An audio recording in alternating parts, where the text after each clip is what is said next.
22 जानेवारी रोजी अयोध्येत रामलल्लांची प्राणप्रतिष्ठा संपन्न झाली। गेल्या 500हून अधिक वर्षांची रामभक्तांची इच्छा 2024 ला पूर्ण झाली। अयोध्येमध्ये राम मंदिर व्हावं यासाठी अनेक लढाया झाल्या, अनेक आंदोलनं झाली। या आंदोलनांमध्ये ज्यांनी सहभाग घेतला होता त्यातील अनेक कारसेवक हे बदलापूर शहरातील आहेत। यातच अविनाश मोरे या कारसेवकांनी सुद्धा या आंदोलनामध्ये सहभाग घेतला होता। 22 जानेवारी रोजी झालेल्या प्राणप्रतिष्ठा सोहळ्यानिमित्त त्यांनी त्यांच्या बदलापूर येथील कार्यालयात शहर प्रमुख वामन म्हात्रे यांच्या नेतृत्वाखाली भजनाचं आयोजन केलं होतं। यावेळी त्यांच्यासह इतरही रामभक्तांनी प्रभू श्रीरामाचे आशीर्वाद घेतले। यावेळी कारसेवक अविनाश मोरे यांनी झालेल्या लढाईमधील काही आठवणींना उजाळा दिलाय। काय म्हणाले आहेत अविनाश मोरे पाहूया। अयोध्येमध्ये ज्याप्रमाणे श्रीरामाचा प्राणप्रतिष्ठा सोहळा संपन्न होताना पाहायला मिळतोय आणि असाच जल्लोष ज्याप्रमाणे अयोध्येमध्ये आहे तसाच जल्लोष आपल्या बदलापूर शहरामध्ये असलेला पाहायला मिळतोय। विविध ठिकाणी अनेक कार्यक्रमांचं आयोजन करण्यात आलंय। या ठिकाणी आपण बघतोय माजी नगरसेवक अविनाश मोरे आणि अनेक पदाधिकाऱ्यांच्या उपस्थितीमध्ये या ठिकाणी पूजन करण्यात आलं आणि भजनाचं आयोजन करण्यात आलेलं आहे, महाप्रसादाचं आयोजन करण्यात आलेलं आहे। अधिक माहिती घेऊयात। गेल्या अनेक वर्षांची प्रतीक्षा होती आणि सगळ्यात महत्त्वाचं म्हणजे तुम्ही एक कारसेवक आहात, तो लढा तुम्ही स्वतःहून समोर बघितलेला आहे। काय आठवणी आहेत त्या आणि आज कसं वाटतंय ते तुमच्या जे काही स्वप्न आहेत ती पूर्ण झाली? मुळात विषय असा आहे की आज 5000 वर्षापूर्वीचं रामायण आणि मी एक लिंगायत गुरुजी ही लोक जी आहेत ती आध्यात्मिक आहेत, आम्ही समाजकारणी राजकीय आहेत।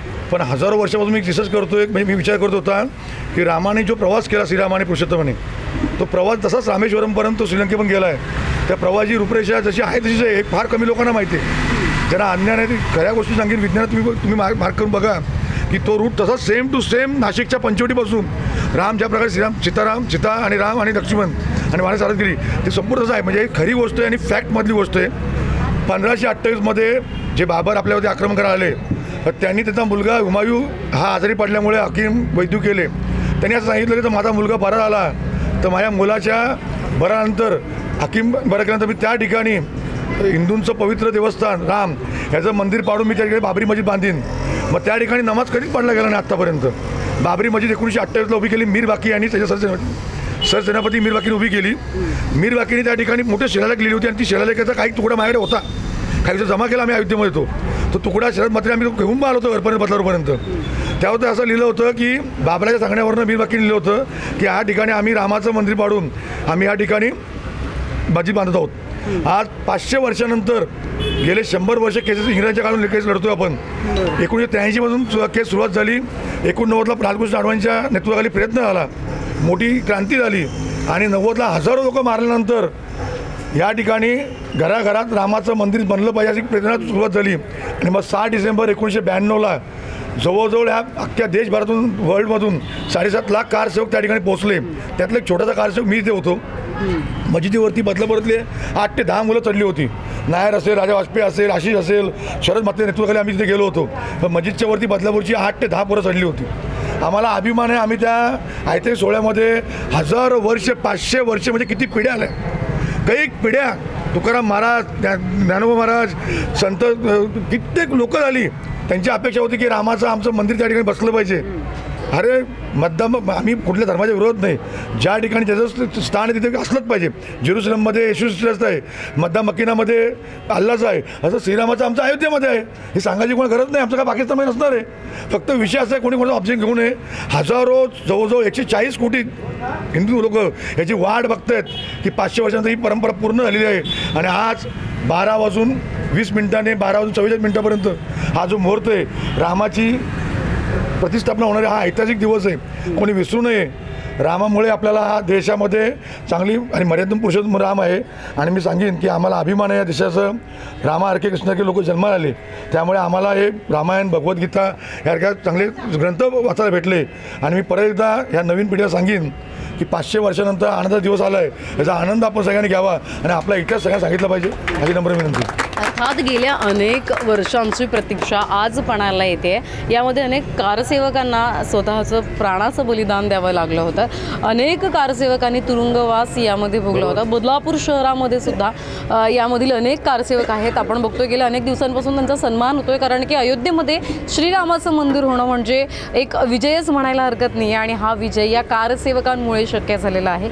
आज भजनाचं सुद्धा या ठिकाणी आयोजन करण्यात आलंय. काय सांगाल, काय जल्लोष आहे आजचा? या प्रभू रामचंद्रांच्या मंदिरासाठी आजपर्यंत जवळजवळ 76 आंदोलनं झाली आणि त्याच्यामध्ये आसपास जवळपास 3 लाख लोकपर्यंत आजपर्यंत आपल्याकडे हिंदू धर्मीय कारसेवक प्रत्येक वेळेला याच्यामध्ये त्यांच्या आहुत्या गेल्यात, त्यांची बलिदानं गेलेत आणि त्यांच्या बलिदानाला यश आणि प्रभू रामचंद्रांची मोठी इच्छा म्हणून त्यांना परत आपल्या या अयोध्या नगरीत येण्याचं आज त्यांना जे मोदी साहेबांच्या आज त्यांच्या उपस्थितीत आपल्याला इथं पाहायला मिळतं आहे आणि प्रत्यक्ष भगवंताचं आज दर्शन होतं आहे. आज ते तिथे उपस्थित होत आहेत. याच्यापेक्षा मग आम्हाला काहीतरी जास्त आजी सोनी याचा दिनू प्रगटले आत्मारामू आज तर ते प्रगट होत आहेत. याच्यापेक्षा आमच्याकडे जास्त बोलायला म्हणजे शब्दच नाही. काय मॅप आम्हारे बोलावी उत्तरे.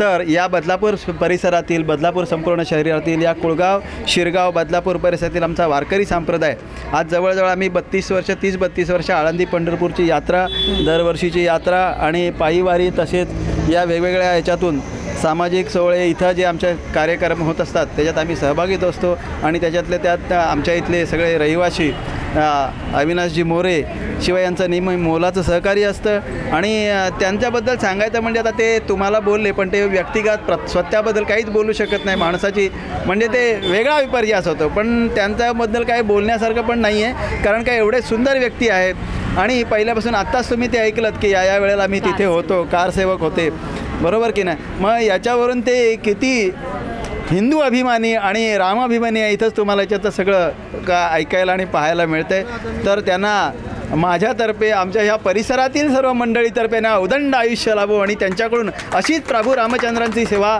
होत राहावा ही आमची तिळा एवढी सदिच्छा म्हणून त्यांना आम्ही व्यक्त करतो. जय श्रीराम. थोडी विनंती, आज संध्याकाळी मला सांगायला मी विसरलो, आमचे आदरणीय मित्र वामनदादा म्हात्रे राम मंदिर त्यांनी बांधले बाजारामध्ये. जवळजवळ मला वाटतं पहिलंच राम मंदिर असेल बॅरेजमध्ये. तर त्या राम मंदिरातून 1000-2000 महिला आणि आपले कार्यकर्ते तर आपली गंगा आरती ज्या प्रकारे आपलं काशीला होते वाराणसीमध्ये त्याच प्रकारे वामनदादा म्हात्रे यांनी आयोजित केलेली आपल्या नदीच्या तिथावरती जी आरती चालते वाराणसीला ती सेम आरती आपल्या नदीवरती आयोजित केली आहे.